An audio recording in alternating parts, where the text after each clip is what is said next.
Starting with the name of Allah Almighty, who is the master of the day of judgment, and a bundle of Durud Salam on beloved Prophet Muhammad sallallahu alaihi wasallam. Dear students, question number 11 है From a 100-meter observation tower on the beach of a man sights a whale in difficulty. Students, एक 100-मीटर tower है सी शोर पर, ये 100-मीटर tower है। इस tower पर यहाँ पर एक आदमी खड़ा है, उसने सी में, ये सी है, उसने सी में स्टूडेंट्स एक फ़िश देखी है, एक वेल देखी है। यहाँ पर वेल है, ये टावर है, और उसने एक वेल देखी है जो कि डिफ़िकल्टी में है। और इस वेल का और ऑब्जर्वेशन पॉइंट से जो एंगल ऑफ डिप्रेशन है, आपको पता है कि एंगल ऑफ डिप्रेशन ग्राउंड से या वाटर से पैरेलल बनता है। ये जो एंगल ऑफ डिप्रेशन है ये 7 डिग्री का है, डिग्री का 7 डिग्री, नॉट 70 डिग्री का।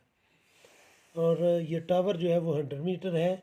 हमने फाइंड करना है कि ये जो वेल है वो सी शोर से कितनी दूर है, यानी कि बेस सामने फाइंड करना है। तो एंगल ऑफ डिप्रेशन और एंगल ऑफ एलिवेशन इक्वल होते हैं।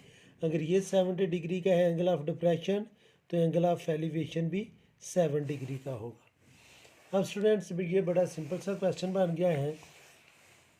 ये एंगल जो टावर है और सी है, ये वाटर है, वो राइट एंगल बनाएगा। ये राइट एंगल ट्रायंगल बन गई जिसमें परपेंडिकुलर हमें गिवन है, बेस हमने फाइंड करना है, थीटा भी हमें गिवन है। तो हम tan थीटा अप्लाई करेंगे। तो मैं इधर लिखूँगा स्टूडेंट्स tan थीटा जो इक्वल होता है परपेंडिकुलर ओवर बेस के। तो थीटा की वैल्यू हमें गिवन है, दैट इज़ 7 डिग्री। तो मैं इधर लिखूँगा students tan 70 degree is equal to perpendicular है हमारे पास 100 मीटर, और बेस हमने फाइंड करना है और उसका नेम मैंने रखा हुआ है x। क्योंकि स्टूडेंट्स हमने x फाइंड करना है तो x राइट साइड पर डिवाइड कर रहा है, लेफ़्ट साइड पर आकर ये मल्टीप्लाई करेगा, और इसको हम लिख लेंगे x multiply by tan 70 degree is equal to 100 metre. हमें वैल्यू चाहिए x की, tan 7 जो है वो मल्टीप्लाई कर रहा है तो राइट साइड पर जाकर ये करेगा डिवाइड। तो x की वैल्यू आ जाएगी students 100 metre over tan 7 degree. अब स्टूडेंट्स आप कैलकुलेटर यूज़ करें, बिल्कुल सिंपल सा क्वेश्चन बन गया है। कैलकुलेटर पर हम लिखेंगे स्टूडेंट्स 100 डिवाइडेड बाय tan 7, और इसका आंसर आ जाएगा 814.4 मीटर।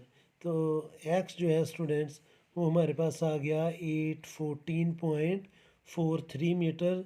तो ये स्टूडेंट्स हमारा आंसर है कि वेल जो है वो सी शोर से, ये जो वेल है ये सी शोर से 814.43 मीटर अवे है। यही हमने फाइंड करना था। आ गया students question number 12। Question number 12 की स्टेटमेंट ये है कि 2 ट्रीज़ हैं, ये ग्राउंड है स्टूडेंट्स, ये मैं आपके सामने ग्राउंड बनाने लगा हूँ, और 100 मीटर ये डिस्टेंस है, और यहाँ पर 2 ट्रीज़ हैं, एक ये ट्री छोटा है और एक ये ट्री बड़ा है। यहाँ पर सेंटर में एक लड़की बैठी हुई है जिसका नाम है अरूब। मैं उसका नाम, ये इसको हम यू से लिख लेते हैं। इसका नेम मैं दे देता हूँ ए, इसको बी, इसको हम नेम देते हैं सी का, और ये डी का। इस अरूब ने, बच्ची ने, यहाँ से जब एक दरख्त के टॉप को देखा तो उसका जो एंगल बन रहा है वो बन रहा है students 13 degree. Angle of elevation ये 13 डिग्री बन रहा है। और जब ये बड़े ट्री को, ऊंचे ट्री को देखा तो ये जो एंगल बन रहा है स्टूडेंट्स उसका, ये बन रहा है 18 डिग्री का। और हमने फाइंड करना है कि ये जो बड़ा दरख्त है वो छोटे दरख्त से कितना ऊंचा है। मैं स्टेटमेंट आपके सामने पढ़ता हूँ। Aruba is sitting on the ground mid way between 2 trees 100 metre apart. ये 2 ट्रीज़ हैं, ए बी और सी डी 2 ट्रीज़ हैं, ये 100 मीटर अपार्ट है, और इनके सेंटर में एक बच्ची अरूबा बैठी हुई है। The angles of elevation of the tops of the trees are 13 metre and 18 metre. Aruba ने यहाँ से जो छोटे ट्री के टॉप को देखा तो वो एंगल ऑफ एलिवेशन 13 डिग्री बन रहा था। ये बड़े ट्री को देखा तो ये एंगल ऑफ एलिवेशन 18 डिग्री बन रहा था। तो हमने फाइंड करना है कि how much how much taller is one tree than the other, कि ये जो एक दरख्त है वो दूसरे से कितना टॉलर है, यानी कि दोनों की हमने हाइट फाइंड करके बड़ी हाइट में से छोटी हाइट को हमने माइनस कर देना है। तो ये जो छोटा ट्री है उसकी हाइट मैं सपोज कर लेता हूँ कि वो x है, और जो बड़ा ट्री है उसकी हाइट जो है वो y मीटर है। चूँकि ये अरूबा बिल्कुल सेंटर में बैठी हुई है तो स्टूडेंट्स ये डिस्टेंस भी 50 मीटर बन जाएगा, और ये डिस्टेंस जो है ये भी 50 मीटर बन जाएगा। तो अब इन दोनों ट्राइंगल्स को हमने डिस्कस करना है। मैं इधर लिखूँगा इन ट्राइंगल, और ये ट्राइंगल है स्टूडेंट्स यू ए बी, ये दोनों राइट एंगल होंगे ए बी और सी बी। तो मैं लिखूँगा in triangle U A B, और इसमें हम tan थीटा अप्लाई करेंगे। तो मैं लिखूँगा students tan theta is equal to perpendicular over base, तो थीटा की जगह हम लिख लेंगे 13 डिग्री। तो ये आएगा स्टूडेंट्स tan 13 डिग्री। परपेंडिकुलर मैंने फाइंड करना है और बेस है मेरे पास 15 मीटर। तो ये स्टूडेंट्स 15 डिवाइड कर रहा है, लेफ़्ट साइड पर आकर ये करेगा मल्टीप्लाई। तो ये हमारे पास आ जाएगा students tan 13 degree multiply by 50 metre is equal to x, और x की वैल्यू हमारे पास होगी स्टूडेंट्स tan 13 मल्टीप्लाई बाय 50।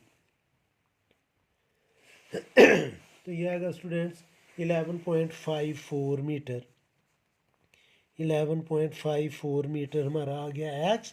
अब स्टूडेंट्स हम ये दूसरी ट्राइंगल डिस्कस करेंगे। तो मैं लिखूँगा in triangle U C D, same tan theta हम अप्लाई करेंगे।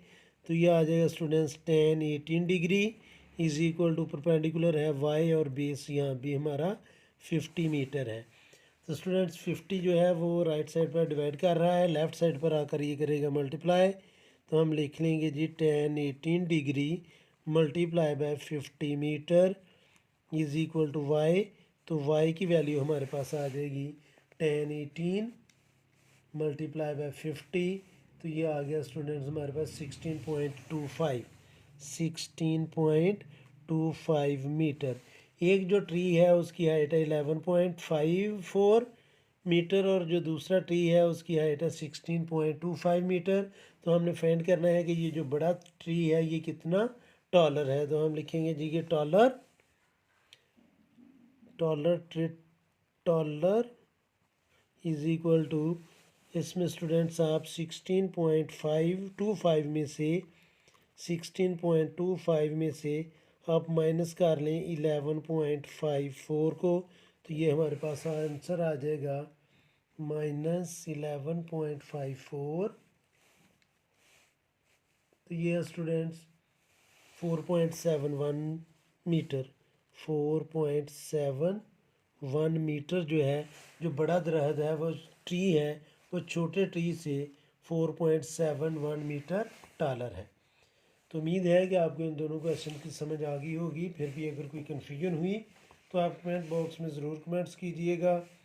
कोशिश करूँगा कि जल्द से जल्द आपको रिप्लाई करूँ, और आखिर में हमेशा की तरह अल्लाह से दुआ करूँगा कि आप सब हमेशा खुश रहें और ज़िंदगी के हर मैदान में कामयाब हों। आमीन। अल्लाह हाफिज़।